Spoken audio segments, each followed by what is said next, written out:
చెప్పండి సార్, ఈరోజు విస్తృత స్థాయి సమావేశంలో ఎలాంటి దిశానిర్దేశం అనేది ఉంటుంది సార్? గతంలో కేసీఆర్ గారు ఒక మాట చెప్పిండ్రు, ప్రజలు ఓట్లు వేస్తే మళ్లీ థర్డ్ టైం కూడా అధికారంలోకి వస్తే ఈ రాష్ట్రాన్ని దిశ మార్చడం ఇంకా ముందుకు తీసుకెళ్తామని చెప్పిండ్రు.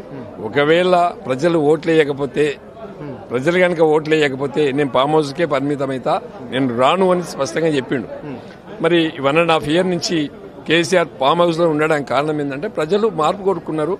కాంగ్రెస్ గవర్నమెంట్ వచ్చింది, వాళ్ళు ప్రజలు బాగుండాలి అన్నటువంటి ఆలోచన కేసీఆర్ గారిది. ఎక్కడ కూడా రేవంత్ రెడ్డి మాదిరిగా లూజ్ మాట్లాడలేదు, కామెంట్ చేయలేదు.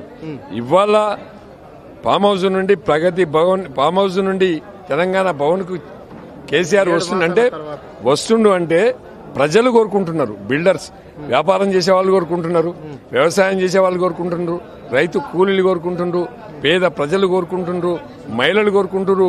మళ్లీ కేసీఆర్ గారు రావాలి, బయటకు వచ్చి ఈ ప్రభుత్వాన్ని నిలబెట్టాలి, నిలదీయాలి, మళ్లీ కేసీఆర్ పరిపాలన కావాలి అని ప్రజలు కోరుకుంటున్నారు. కాబట్టే ఫామ్ హౌస్ నుండి ప్రగతి మన తెలంగాణ భవన్కి వస్తున్నారు. డెఫినెట్ గా ప్రజలలో చైతన్యం వచ్చింది, ప్రజలలో మార్పు వచ్చింది.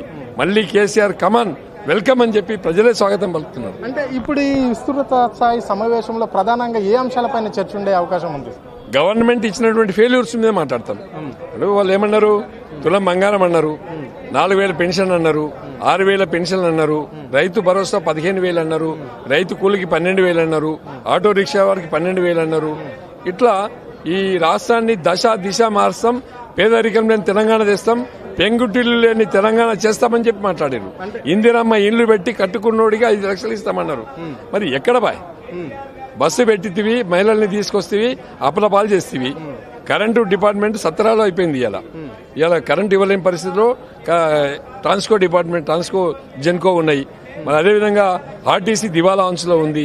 మనం చేసిన ఉద్దారకమైంది 1,50,000 కోట్ల అప్పు తీసుకొచ్చి ఎక్కడ ఒక పథకాన్ని పెట్టింది లేదు, ఒక సంక్షేమం తెచ్చింది లేదు, ఒక ప్రాజెక్టు కట్టింది లేదు. కేసీఆర్ 4 లక్షల కోట్ల అప్పు తెస్తే మిషన్ భగీరథ తీసుకొచ్చిండు, కాళేశ్వరం తీసుకొచ్చిండు, రైతులకు నేరుగా 1,00,000 కోట్ల రూపాయలు ఖాతాలలోకి వేసిండు, 2 సార్లు రుణమాఫీ చేసిండు. మరి పెద్ద పెద్ద ప్రాజెక్టులు తీసుకొచ్చినాం. హైదరాబాద్ యొక్క రూపురేఖలు మార్చిండు. ఇలా ఇది ఇంటర్నేషనల్ స్థాయిలో ఈ రాష్ట్రాన్ని ముందుకు తీసుకెళ్ళిండు. అంటే ప్రధానంగా రేవంత్ రెడ్డి బ్రదర్ తిరుపతి రెడ్డి మాత్రము మిమ్మల్ని టార్గెట్ చేసి మాట్లాడుతున్నాడు. అంటే గతంలో సీఎంకు గజ్వేల్కు ఒంటేరు ప్రతాప్ రెడ్డి అక్కడ ఎమ్మెల్యేగా చలామణి కాలేడా అంటున్నాడు. దీన్ని ఎట్లా చూస్తారు మీరు? నేను స్వచ్ఛందంగా సింగిల్ కరప్షన్ చేయకుండా, అధికారం మీద పెత్తనం చేయకుండా, ప్రజల కోసం ప్రజా సేవ చేయడానికే పనికొచ్చినాం. కానీ ఇలా కొండలరెడ్డో, తిరుపతి రెడ్డో, లేకపోతే వెనుమల కుటుంబమో వాళ్ళు ఎక్కడ పడితే అక్కడ కబ్జాలు చేస్తుండ్రు, అవినీతికి పాల్పడుతుండ్రు. నేను ఇన్ఛార్జిని అడ్డం పెట్టుకుని కేసీఆర్ పేరు ప్రతిష్టమించిన మొన్న పార్లమెంట్ మొత్తం కూడా ఎక్కడ లీడ్ రాలేదు, ఒక గజ్వేల్లోనే లీడ్ తీసుకొచ్చిన. కారణం అక్కడ చేసిన అభివృద్ధి, అక్కడ ప్రజలకు అందుబాటులో ఉన్నాం కాబట్టి. కేసీఆర్ ని గెలిపేయడానికి, ఎమ్మెల్యేగా గెలిపేయడానికి కూడా 60,000 మెజార్టీ తీసుకొచ్చిన. అంటే ప్రజలలో ఈ రోజు కూడా ఇక్కడ రాష్ట్రంలో ఉండే ఏ మీడియా అయినా సరే మా గజ్వేల్కి వెళ్లి ప్రతాప్ రెడ్డి కరప్టెడ్ అని ఏ ఒక్క మనిషితోని అపోజిషన్ కూడా చెప్పిస్తే కూడా ముక్కు నలగేస్తుంది. అంటే సో మీరు కేసీఆర్ ముఖ్యమంత్రి ఉన్నప్పుడు అక్కడ ఇన్ఛార్జ్ ఉన్నారు గజ్వేల్కు, సత్యమే. సో మీరు ఎక్కడ కూడా అన్ని వివరాలల్లా చేయలేకపోయారు. అంటే ఇప్పుడు అధికారుల పక్షాన మీరు నిలబడలేకపోయారు. మరి ఈయన ఏ అధికారంతో అధికారుల పక్కన నిలబడి ఆయన గౌరవ మర్యాదలు పొందుతున్నాడు తిరుపతి రెడ్డి? అంటే అధికారాన్ని దుర్వినియోగం చేస్తుండ్రు, అధికారాన్ని అంటే ప్రైవేట్ గా వాడుకుంటున్నారు. దాన్ని ప్రజలు చూస్తున్నారు కదా. అందుకే వాళ్ళని ఇలా రేవంత్ రెడ్డి ప్రభుత్వాన్ని చీకొడుతున్నారు. అంటే కారణం ఏంది? అంటే వాళ్ళ యొక్క విధానాలు బాగాలేవు, వాళ్ళ నడవడి బాగాలేదు కాబట్టి ప్రజలు చీకొడుతున్నారు. కాబట్టి రేవంత్ రెడ్డి గారు ఇప్పటికైనా జ్ఞానోదయం కావాలి, ముఖ్యమంత్రిగా ఆయన పనిచేయాలి తప్ప ఆయన కుటుంబము, ఆయన తమ్ముడు, అన్న వాళ్ళంతా వచ్చి పనిచేయడం అనేది కరెక్ట్ కాదు. అంటే ఇప్పుడు గతంలో కేసీఆర్ కుటుంబ పాలన అన్న ఈ సీఎం ఈ రోజు మరి రాష్ట్రంలో ఏ పాలన జరుగుతుంది? ఏ అధికారంతో వాళ్ళ అన్నదమ్ములు చలామణి అవుతున్నారు? రేవంత్ రెడ్డి గారు కుటుంబ పరిపాలన ఓపెన్ గా ఆయనే చెప్పుకుంటుండు కదా, ఆయనే స్పష్టంగా చెప్తుండు కుటుంబ పాలన అని. ఏదైతే పేపర్ 1,500 ఎకరాలు కబ్జా చేసిందని, ఈ 15 మాసాలలో 1,500 ఎకరాలు కబ్జా చేసినటువంటి ఘనత రేవంత్ రెడ్డి గారి కుటుంబానికి తప్పింది. ఇలా రాష్ట్రంలో ఉండే దాదాపుగా బిగ్ షాట్స్ ఒక 200 మంది దగ్గర ఆర్థికంగా పిండి వసూలు చేసింది కాబట్టి రాష్ట్రము హైదరాబాద్ దివాలా అయింది. వ్యాపార రంగాలన్నీ కూడా రియల్ ఎస్టేట్ బిజినెస్ తీసుకున్నా, వ్యవసాయ రంగం తీసుకున్నా, లేకపోతే ఇండస్ట్రియల్ తీసుకున్నా, ఏది తీసుకున్నా కూడా కుదేలైపోయిందంటే కారణం ఈ రేవంత్ రెడ్డి గారి కరప్షన్ వల్లనే కుదేలైపోయింది. ఎమ్మెల్సీ దేశపతి శ్రీనివాస్ మనతో ఉన్నారు, అడిగి తెలుసుకునే ప్రయత్నం చేద్దాం. చెప్పండి సార్, కేసీఆర్ చాలా రోజుల తర్వాత భవన్కి వస్తున్నాడు, దీన్ని ఎట్లా చూస్తారు? ముఖ్యంగా ఏంటంటే ఇవాళ పరిపాలిస్తున్న ప్రభుత్వం దారుణమైన వైఫల్యం చెందింది అన్ని రంగాల్లో కూడా. అది ఇప్పుడు ప్రజలకి బాగా అర్థం అవుతోంది. ప్రజలు నిజంగా కూడా చెప్పాలంటే చాలా అసహనంగాను చాలా కోపంగాను ఉన్నారు. ఈ దశలో ప్రజల ఆగ్రహాన్ని ఛానలైజ్ చేసి దాన్ని ఒక నిర్మాణాత్మక పోరాటంగా మలచవలసిన ఒక పరిపక్వ సందర్భం ఏర్పడుతున్నది.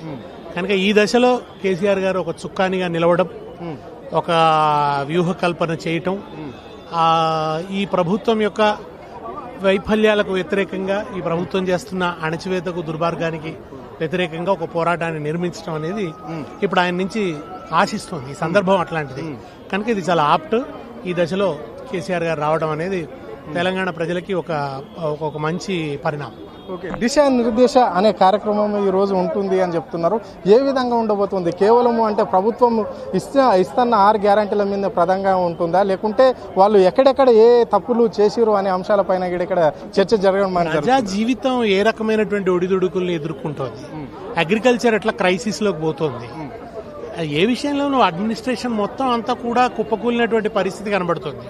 మిషన్ భగీరథ నీళ్లు రావడం లేదు, నీళ్లకు తిప్పలు పడుతున్నారు. ఇప్పుడు రాబోయేది సమ్మర్ సీజన్, ఎలక్ట్రిసిటీ పరిస్థితి ఏమిటనేది కూడా ఆందోళన కలిగిస్తుంది. చాలా పవర్ కట్స్ ఉంటున్నాయి. ఇది రేపు ఇంకెంత పెరుగుతుంది, అది ఎంతగా రైతాంగాన్ని మరింత సమస్యల్లోకి నెట్టుతుంది. ప్రధానంగా రైతాంగ సమస్యలు కేంద్రంగానే పోరాటం ఉండబోతుంది. ఆ దిశగానే పోరాటాన్ని నిర్మాణం చేయబోతారు అనుకుంటున్నాను నేను. ఓకే, సో ఇప్పుడు మరి ఈ 6 గ్యారెంటీల ముచ్చట ఏంది? రేవంత్ రెడ్డి అంటున్నాడు కేసీఆర్ ఆనవాళ్ళు లేకుండానే చేస్తా అంటున్నాడు, దీన్ని ఎట్లా చూడాలి? ఇక అవన్నీ కూడా మనం మాట్లాడి పాతగా అయిపోయినాయి. ఒక రకంగా ఏంటంటే అసలు ఆయన ఆనవాళ్ళు అంటూ ఇప్పటివరకు ఆయన క్రియేట్ చేసుకోలేకపోయినాడు. ఇప్పటివరకు ప్రజల హృదయాల్లో ఉన్నాయి కేసీఆర్ ఆనవాళ్లే. రేవంత్ రెడ్డి యొక్క ఆనవాళ్లు ఏమీ లేవు. ఆయన ఆనవాళ్లు ఆయన రూపొందించుకుందామని ఆలోచన లోపల ఆయన మిగలకుండా పోయేటువంటి పరిస్థితి కనబడుతోంది. కనుక అదంతా కూడా పాత చర్చ, అది అయిపోయింది. ఇప్పుడు 2 విషయాలు సార్ ప్రధానంగా. ఒకటి, ఇది రజతోత్సవ సందర్భం తెలంగాణ రాష్ట్ర సమితికి కనుక ఈ జూబ్లీ ఇయర్ సందర్భంగా పోరాట చరిత్రనంతా తిరిగి మననం చేసుకోవటం, పార్టీ ఆవిర్భావ దశ నుంచి ఏ దశల్ని ఎట్లా గడుస్తూ వచ్చింది, ఏ అవరోధాలని ఎట్లా దాటుకుంటూ వచ్చింది, ఎంతమందిని కలుపుకొని వచ్చింది, వాళ్ళందరినీ కూడా తిరిగి కలుసుకోవటం, వాళ్ళందరితో కూడా ఆ జ్ఞాపకాలని చెప్పుకోవటం, ఆ ఉత్తేజాన్ని తిరిగి పొందటం. తెలంగాణ రాష్ట్ర సమితి ఒక రాజకీయ వ్యక్తీకరణ ఇచ్చిన పార్టీగా, తెలంగాణ అస్తిత్వ నిర్మాణాన్ని చేసినటువంటి పార్టీగా ఈ పార్టీ ప్రజలతో ఉన్న అనుబంధాన్ని, ప్రజలకి ఇచ్చిన ప్రేరణని మళ్ళీ ఒకసారి పునఃస్మరణ చేసుకోవడం, పునఃప్రతిష్ఠ చేసుకోవడం అనేది ఒక ప్రధాన కార్యక్రమంగా ఉండబోతుంది.